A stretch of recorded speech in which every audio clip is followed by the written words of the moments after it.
I went to a church in China, uh, and the churches in China are kind of an interesting place. There are churches that are government sanctioned, and we went to church one day, and they were a little bit limited what they can actually preach on. And so we when it came time for the sermon, they just read like a couple chapters from the Bible, and then he made a couple comments, and then that was the sermon. Like they just read the Bible sometimes. And so that was nice. Yeah, I should have had you read chapters 1, 2, and 3. Actually maybe four too. So everyone out there, make sure you read the whole book just to get some context. I love the book of Daniel. Don't you love the book of Daniel? Like there's so much going on. It's great for kids, but there's a lot more deeper stuff in there too. So we're gonna do a quick little look at Daniel. Uh, so last week, Jeff asked if I could preach this weekend, and we don't have a topic. We're kind of in between topics right now, so it's carte blanche. I could preach on anything, and so I was like, well, what am I reading right now? What am I going through? I was looking at that. Nothing came to mind, and then in the middle of the week, I was doing research. We're going to Canada. Me and the family are going to Canada this week, and I was doing research on restaurants, and so I was looking at this YouTuber who did a little deep dive into Toronto food.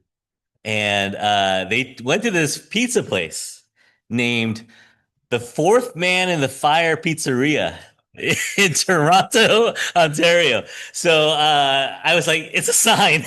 I think we need to preach Daniel 3. And I'm glad that came up because I dug into it again. You'll remember, some of you old timers will remember. I did this sermon before. So Sharon's like, man, I came all the way back. I'm getting a repeat. We did this like 12 years ago, like a while ago. So I updated it a little bit. There's some classic points in here. The first one, well, we'll talk about Daniel a little bit. I love him because he's a cool guy. And we forget that he was probably a teenager when this book started. And then when he goes into the lion's den, he's probably an old man. So he had a long we John was just talking about this guy who I used to work with that taught for 46 years.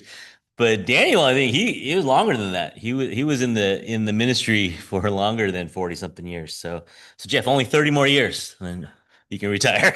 But yeah, Daniel's great. Daniel is so great. And I think if I had a son, I mean, I think that would have been high on the list of names. Daniel Chin. Either that or Shadrach Chin. One of those. One of those two. But Daniel's really great. So teenager, about 600 years before Jesus. So that'll come up later, right? 600 years before Jesus was service of the king, and you can read chapter 1 and 2, and you remember him, right? He and his buddies stood up to the king's edicts before too. So this wasn't the first time. And so Daniel and his teenage buddies are kind of taken up, basically slaves, right? And they were the best of the best that Judah had to offer, and they were taken into service, different capacities. And he kind of stood out because Daniel and his buddies were the best prophets. Right? He really knew how to interpret dreams and really was speaking the voice of God into Nebuchadnezzar's life. And so that was chapter 1, and then we get to chapter 2, and there's this giant statue, this dream of this giant statue, and then Nebuchadnezzar seems to get it, and you're like, oh gosh, that'd be terrible. But then in chapter 3, he builds this giant statue, so he's kind of a weird guy. He learns and he doesn't learn. He unlearns stuff, and so he builds this giant statue of gold, 90, well, what does it say, 30 cubits, which I think is like 90 feet tall or 27 cubits. So if you've been to the cross, you know how tall that one is? How tall is the cross? It's like 103 feet, I think. So 103 feet. So this statue of gold of him himself, Nebuchadnezzar built, was almost as tall as the cross on Mount Davidson. So that's how big it was. And he wanted, his advisor to say, hey, it'd be a great idea that if you play this song that everyone bows down to, the image. And Nebuchadnezzar went along with this. Sounds great, right? But this goes against the Ten Commandments. Well, specifically the second commandment, right? And so that this creates kind of this drama. Well, kind of drama, kind of not drama. We'll see in a second. First thing I want you to notice, and Ruth and Jeff did such a great job of reading this passage. The first thing that you kind of notice, I think you noticed when they read it, is that there's this rhythm and pattern to things, right? And it's written this way on purpose. But you have the satraps, prefects, governors, advisors, treasurers, judges, magistrates. Over and over. The horn, flute, the lyre, all these, and that's on purpose, right? This long string of things that has to happen. This rhythm of the world, the rhythm of King Nebuchadnezzar sets up. That when this happens, these guys, this, and then this. And it's this rhythm that was kind of dictating the life back then, that when you hear this sound, that's when you bow. And I don't know how often they played this song or played the music, but there was this rhythm to it. I'm guessing it was a couple times a day, maybe 5 times a day, maybe 3 times. I don't know. But there was this rhythm to the day. And it's interesting when you go to places like I've never been to Saudi Arabia or anywhere where they do the horn of prayer, right? And I have some students. So I teach and I have quite a few Muslim students, and they have to leave class to pray. They don't have to, but they leave class to pray. Uh, a few times a day, and we have a little spot for them to pray. And it's this rhythm that they're in, right? And it's interesting. There's Ramadan rhythm, and they follow this different rhythm. And I'd imagine this is kind of similar, right? When Nebuchadnezzar plays the horns, the flute, the lyre, the all the instruments, then everyone would bow down. So it's like no matter what you're doing, you stop what you're doing, and you worship this statue. And so there's this rhythm that's established. But you notice when we get to the part where they accuse Shadrach, Meshach, and Abednego of not bowing down, they break this rhythm. It's literary, but it's also just, you just notice it, right? When they're like, "Do you?" Well, we could read it real quick. Go down to 17 or 16. So verses 1 through 15, you see this rhythm, right? And then in verse 16, Shadrach, Meshach, and Abednego replied to the king, "O Nebuchadnezzar, we do not need to defend ourselves before you in this matter." Basically, they're saying, "Are you not going to bow down?" And then they say, "Nah, I don't think we are. We don't even have to defend ourselves. If we're thrown in, fine, and we'll survive. If we're thrown in and we don't survive, that's fine too. Doesn't matter." They just break this rhythm, right? They turn it on its head, and they give an answer that was not expected. You don't see any groveling, you don't see any apologies, you don't see any like, "Oh, we were mistaken, we should have bowed down." Like they're not begging for their life. They just say, "No, we're not going to bow down." And it's almost like this, like if you think about it, right? The biggest, if this was a play, we're missing a scene here. There's something missing. What are we missing? We're missing the scene. It happens off screen, right? We're missing the scene where they're staying up all night and they're fretting. They're going, "Oh no, we have to decide. We have to make this decision."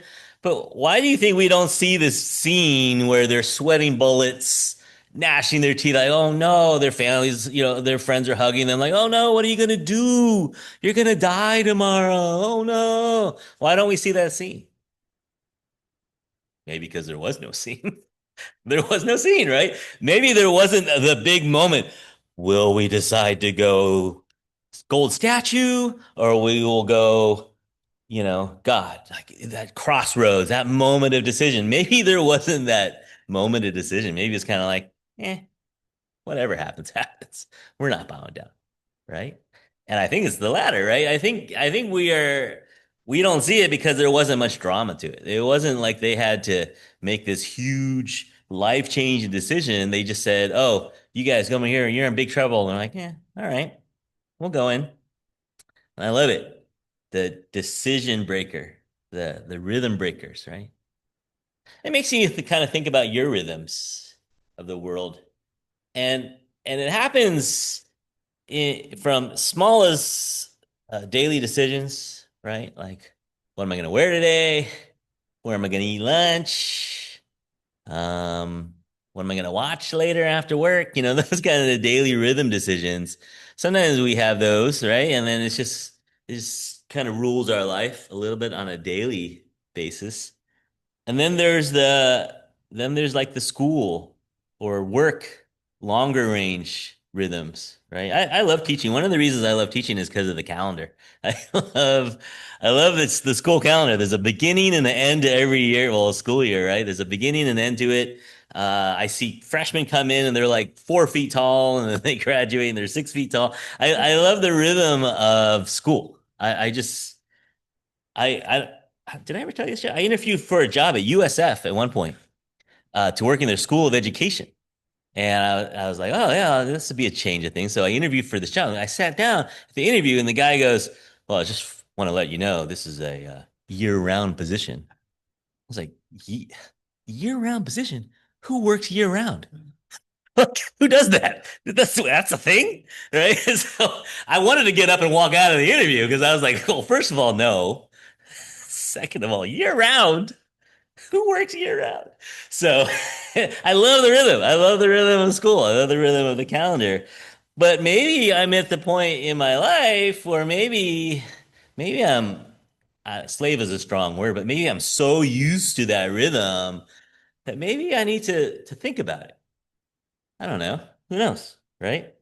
And then there's even the larger rhythm of life, right? The rhythm of, well, you're a kid, and then you're a young adult, and then you're, a dad or whatever your rhythm is, right? There's retirement, like there's this rhythm in your longer scheme of life that you just do what you're supposed to do, right? You're supposed to do this when you're 20, you're supposed to do this when you're 30, you're supposed to do this when you're 50, right? There's all these things that you're quote unquote supposed to do.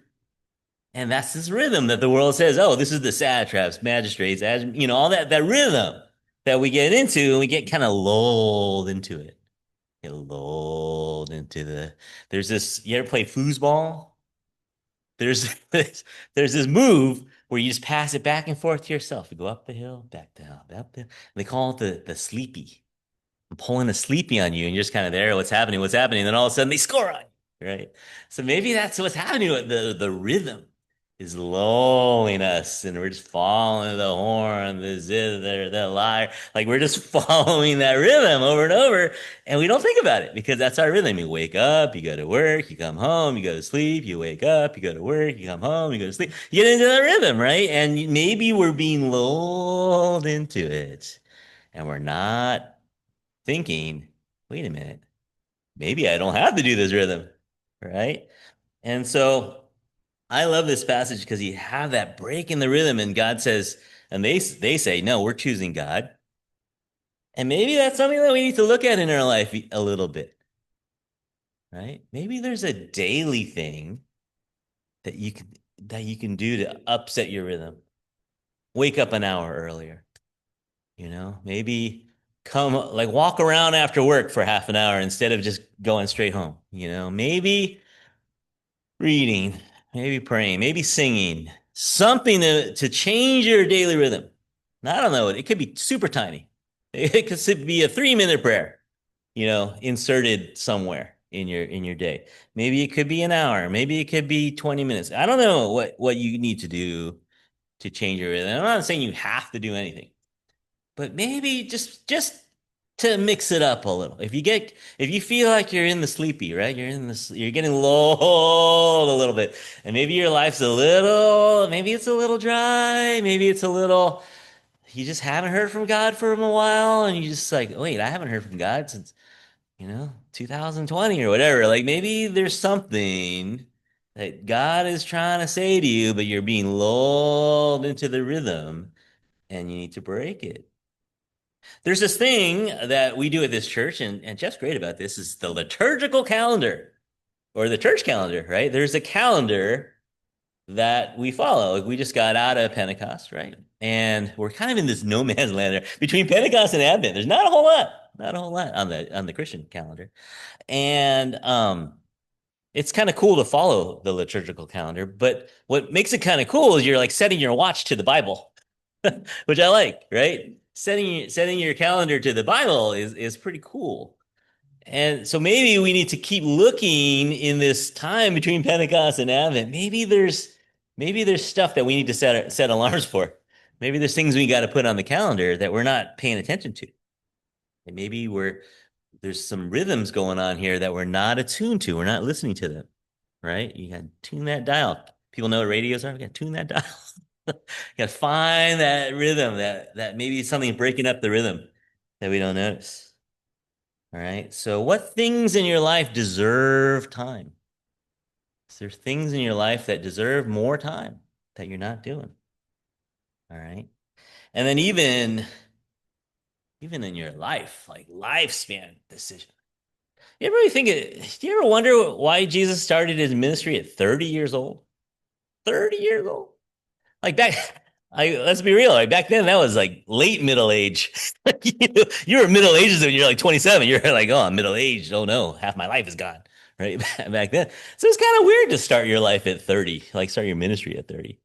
And that happens all the time. There's some weird rhythm breakers in the Bible, right? What's his name? Zechariah and Elizabeth. They had kids. I don't even know. I don't know how old they were. They might have been 50s, 60s, 70s, 80s, right? They might have had kids really late. John the Baptist, right? They had him really late in life.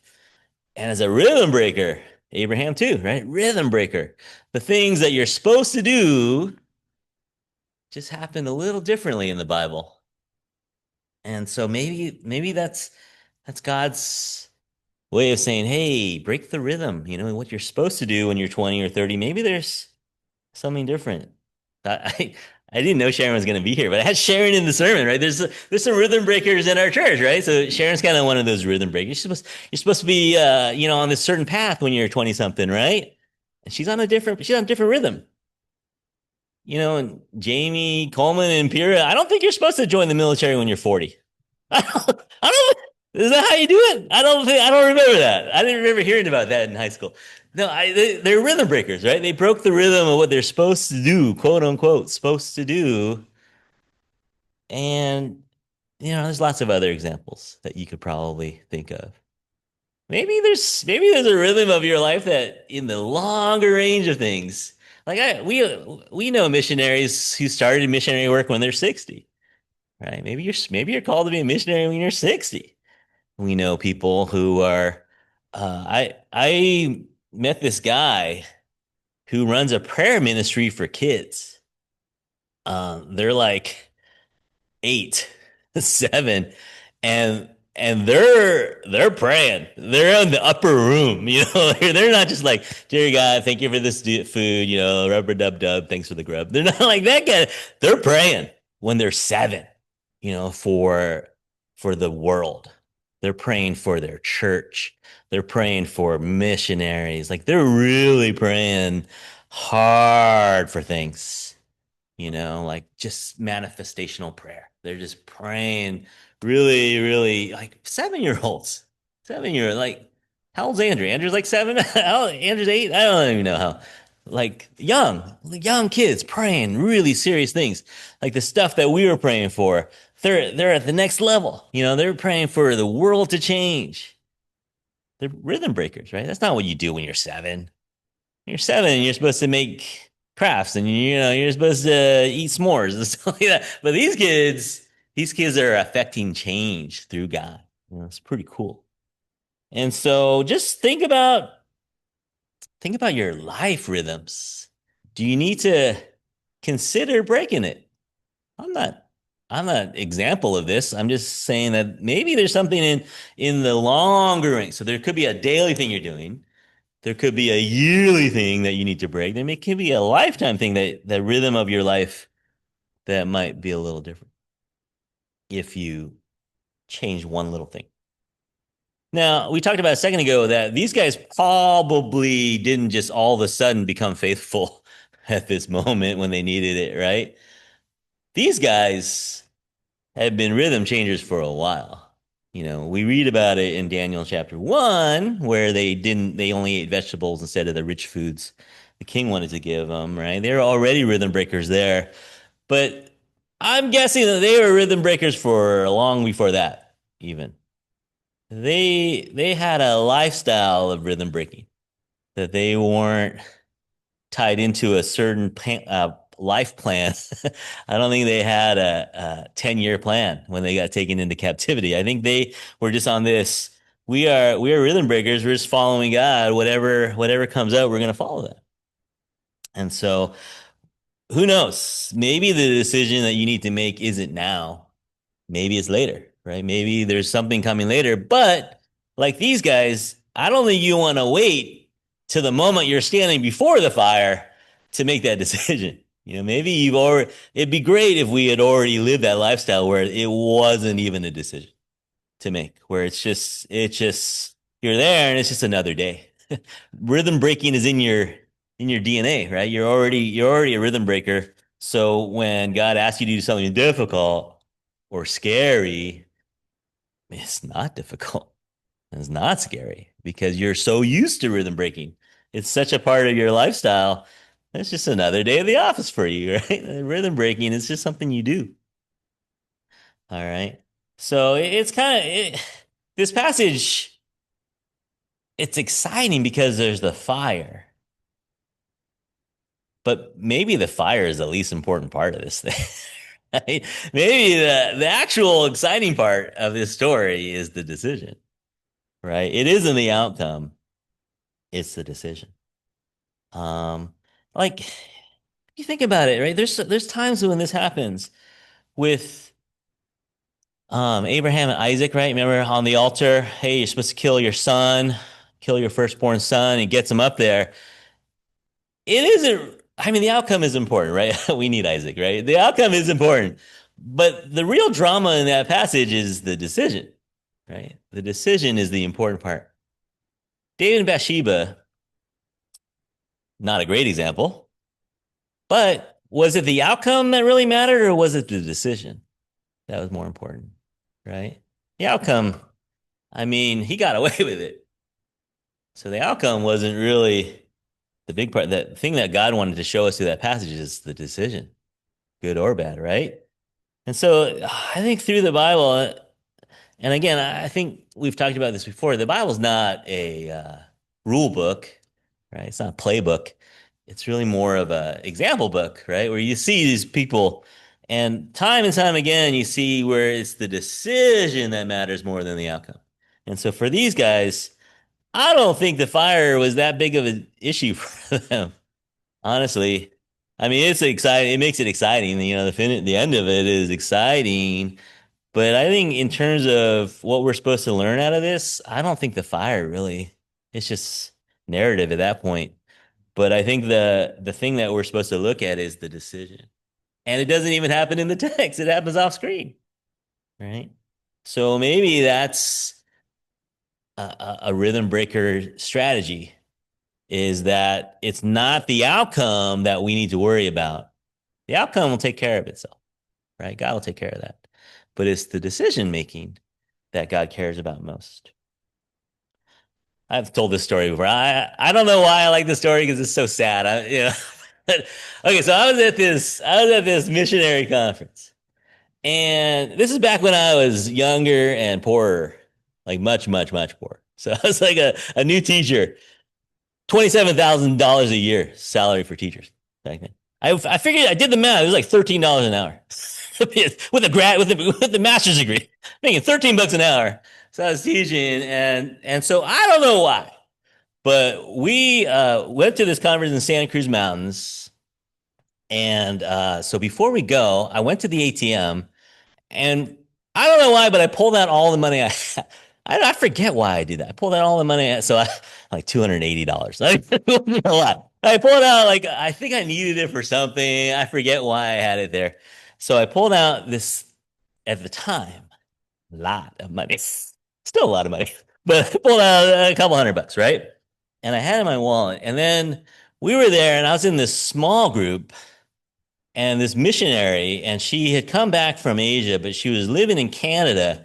She had driven from somewhere in Canada, like Regina or something. She came from like the heartland of Canada. She drove to Santa Cruz Mountains, but her car broke down. on Highway 17. And if you know anything about Highway 17, it's like a graveyard for cars. If you and there's like two repair shops on Highway 17, and they know it that they're the only game in town, right? So this woman's car broke down, and they're like, "Oh, it's going to be this much to fix your car," and it was a lot. And so we're in this small group, and they go, "Does anybody have any prayer requests?" Right? And this lady goes, "Oh, my car broke down and I don't have the money to fix it." And I'm sitting there, I'm sitting on my wallet full of hundreds of dollars, right? I'm like, "Oh, that's too bad." You know, that's you know, I hope someone provides for you.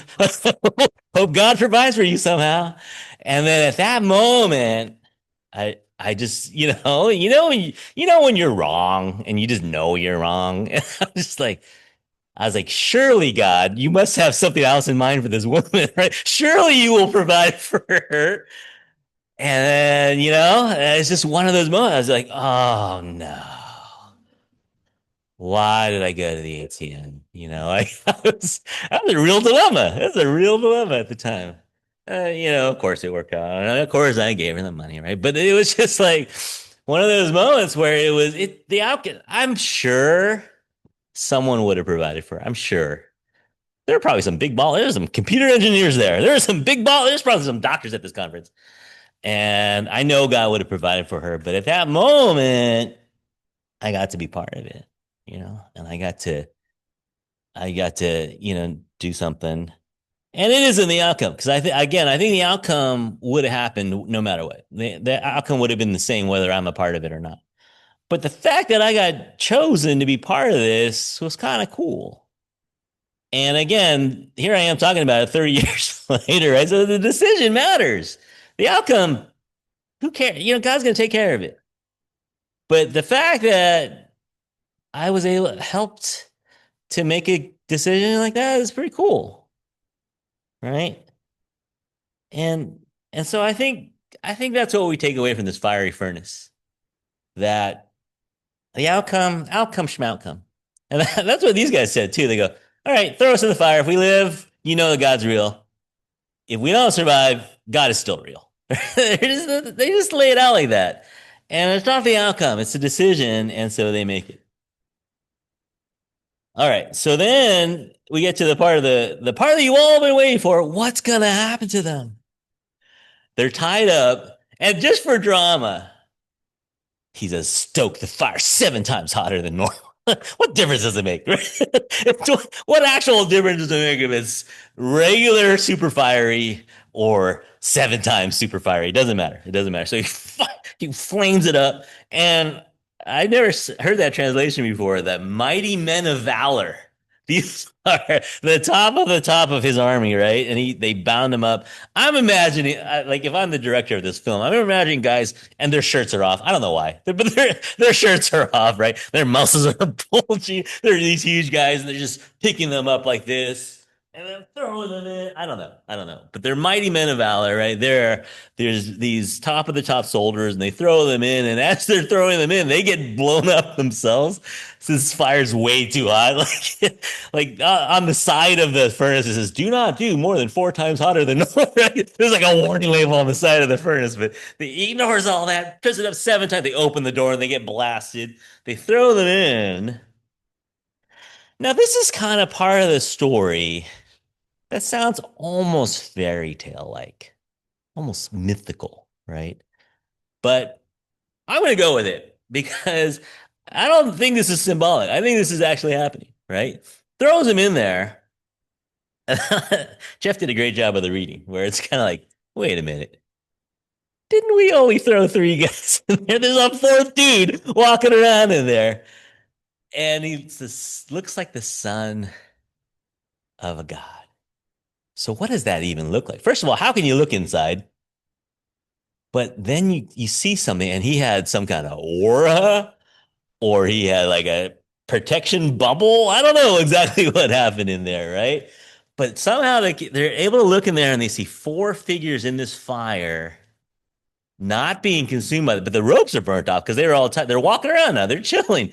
I I don't know what they're doing. What are they doing? They're it's like they're walking around. They're huddling up. I don't know what they're doing in there, but there's a fourth dude in there. Now, remember I said when this was written? 600 years before Jesus, right? So no one knows. When they wrote this, looks like a son of a god, no one had an image for that. No, what does that even look like? Where did they even get that term from? Looks like a son of, like they made up a new term. Looks like a son of a god. And so we don't know exactly who this is, but I mean, we know who it is. Right? I mean, I don't know. I mean, is it Jesus? Is it an angel? I'm gonna go if he writes the word looks like a son of a god. I'm gonna, my mind is gonna go to Jesus. Um, and it's just this weird scene and what's going on. But then you start thinking about other moments where there's fire, right? And no consumption. All right. Moses had a moment like this. Remember the bush? Remember that bush that wouldn't burn? Interesting, right? There's other pillars of fire too, where you're guided by this fire. Fire's not good for people normally. Normally, fire's not great. But when you make this decision and when you're following the rhythm of God, not the rhythm of the world, yeah, fire's the least of your problems, right? This consuming fire is not going to be your problem, right? And there's so much here. Like if you this this fourth man in the fire, he's there, he's protecting, he's with you. There's so much you can pull out of that, right? I don't even need to lay it out for you. You just know, right? If there's a fourth man in the fire with you, the fire's not your problem. Fire's not a problem for you. Now, that doesn't mean bad things aren't going to happen to you in life. I don't want to, it's not a blanket promise that, nothing, you're never going to feel pain or anything. But God's consuming fire, not your problem. All right, I can say that. And so this passage is just so beautiful because because of the stuff you don't even see in there, right? The stuff that we don't know about it makes it so beautiful. So I'll just leave you with a couple things. All right, so we talked about rhythm change. Step number one, change your rhythm now before the furnace opens and blasts you in the face. Maybe get out of the rhythm. So change your rhythm. And then as you change your rhythm, that's a lifestyle of rhythm change, right? You're going to walk a different way. And why? What's the point of that, right? Why would you want to change your rhythm? Well, there's effects to this, right? And at the end, you see Nebuchadnezzar make this declaration. He switches 180 degrees, where he was like, anyone who doesn't bow down to me is going to die. And then he changes, says, anyone who says a bad word about God, I'm going to destroy your house. I'm going to destroy your family. Like don't mess with anyone who talks about this other God, this Yahweh guy, right? There's change. Now, again, it doesn't work with Nebuchadnezzar. He reverts back to his old self by chapter 4. But you can see the impact that these three guys had. Teenagers, right? I should have brought Lauren here. You need to see what a teenager looks like. So, like a teenager making that decision affects kings. King of the world at the time, right? Babylonian king, most powerful man in the world, making 90-foot statues to himself. One of the wonders of the world is the hanging gardens of Babylon. That was Nebuchadnezzar. Nebuchadnezzar did that, right? Most powerful man in the world changes his mind about God in a day. Not even a day, in a minute, right? How long were they in the furnace for? So 10 minutes. I don't know how long they were in there. So he changes his mind because of these guys, because of his decision. He changes his mind. So one, change your rhythm. Two, it's the decision, not the outcome that you need to worry about, right? It's the decision, not the outcome. And then three, you don't know the effect, right? You don't know the effect of this decision, and it's not your problem, though. It could affect a kingdom. It could affect one person. It could affect you, right? So the outcome is not that important, but just know that there could be an outcome. There could be an outcome that you have no, like, I don't think Shadrach, Meshach, and Abednego thought to themselves, we're going to change the world by choosing God? I don't think they said, hey guys, this is going to be great. This is going to be impactful. They were just like, no, we're not going to bow to your statue. Done. That's all they did. That's the hardest thing they did all day, right? And it wasn't even that hard for them, right? But it wasn't, but yeah, they changed the world with it. And so the outcome is in God's hands. The decision is in your hand and changing the rhythm. All right. Is that enough to work on? You got enough homework for this? All right. Let's pray. God, we ask you to help us to be rhythm changers, that we don't get lulled into the sleepy mode where we just keep going with the flow because it's the most comfortable and easiest. But Lord, help us to look for ways that we can change our rhythm so that we could choose you. We can set our clock by you, set our calendar by you, and our life by your rhythms. We don't know the outcome, and we leave that in your hands, Lord. The our job is to choose you. So we ask that you help us, Lord. Help us this week. Thank you for Daniel. Thank you for Shadrach, Meshach, and Abednego. Thank you for your word.